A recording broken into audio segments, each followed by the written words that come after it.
I am stood on top of St Pancras Church Tower in Widecombe-in-the-Moor, and the reason I'm stood here and talking to you is to discuss an excavation we have planned to try and find the location of a medieval manor house in the village known as North Hall.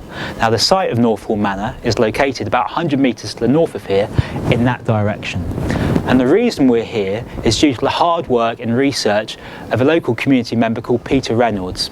Now Peter's got an interest in the site and over the last 14 years has been painstakingly studying old documents and maps and organising geophysical surveys to try and find the actual location of North Hall itself. And hence the excavation this week, we'd be hoping to try and identify some of those structures picked up by one of these geophysical surveys and hopefully identify it positively as the site of North Hall Manor and try and end years of speculation and debate. Now the excavation will be supervised by two professional archaeologists, but the bulk of the volunteers are drawn from the Widecombe Local History Group and from the wider local community itself. Okay, well this all started for me back in 1997 when the History Club was first formed and we were looking at items of interest, historic interest in Widecombe.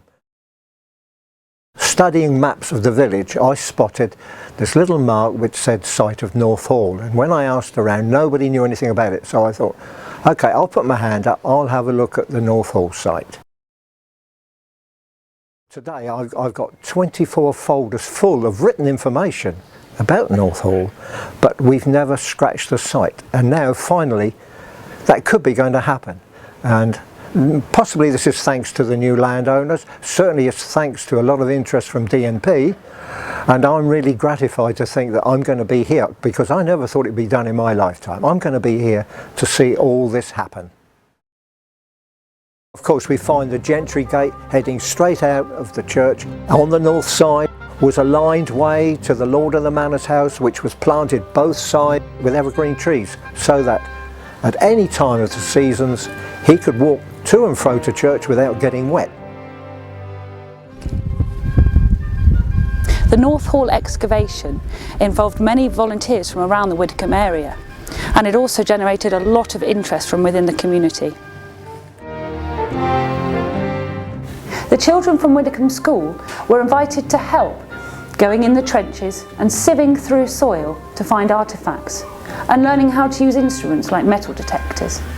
They also spent time with archaeologists, National Park staff and Peter Reynolds, looking through what they had found and learning more about the manor itself. The children in this school really benefited from this work in the community dig, as they found out a little bit more about their heritage, and it's hopefully inspired some future archaeologists.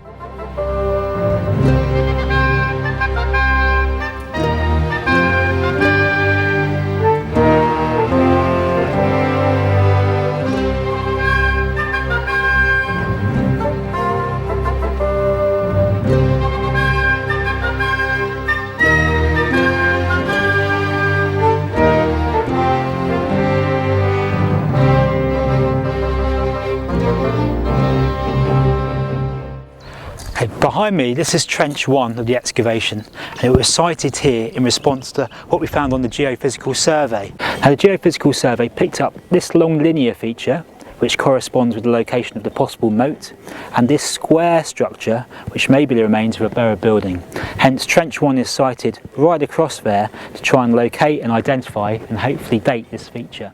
We opened up this trench on Monday and we've been hard at work since then. The weather's been quite variable, unfortunately, and what we've discovered is basically this large spread of rubble which might have originally been part of the North Hall Manor house, and what it seems to be is that the house was comprehensively demolished and large parts of it reused in the village of Widecombe and possibly the church as well.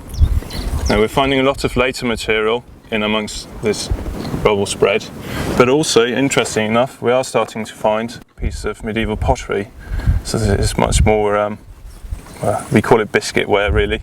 It's very crudely manufactured, it's got large inclusions in it. So suggesting that there was occupation on this site in the late medieval period. I'm stood on site with the owner, Margaret Rogers, and we're going to talk about what we found and achieved during the week's long excavation. We certainly can now confirm the existence of an important early medieval building on this site, and have discovered that most of the stone from the building was reused elsewhere after its abandonment. Perhaps the best evidence for this comes from the unusual size of St Pancras Church Tower. If you look at the tower, you will see that it overlaps the windows and blocks a small doorway, indicating that at one time this part of the church was much smaller. In addition, many of the stones in the current tower are unusually shaped, telling the story of a previous use. Finds which were recovered from the site included a wide range of pottery, and we found some local biscuitware, which is medieval pottery produced in Devon. But of great interest was this piece of 15th century lustreware, which has come from Valencia in southern Spain when it was Islamic. So that tells us there's quite a high status site or house in the area. Yeah, I mean, I remember the day that this piece was uncovered by a volunteer. It was great excitement that this was found. It's been a great experience to be able to fill in the gap of the history of this beautiful Dartmoor village. And we were just delighted to be able to welcome on board so many volunteers and members of the community to help us.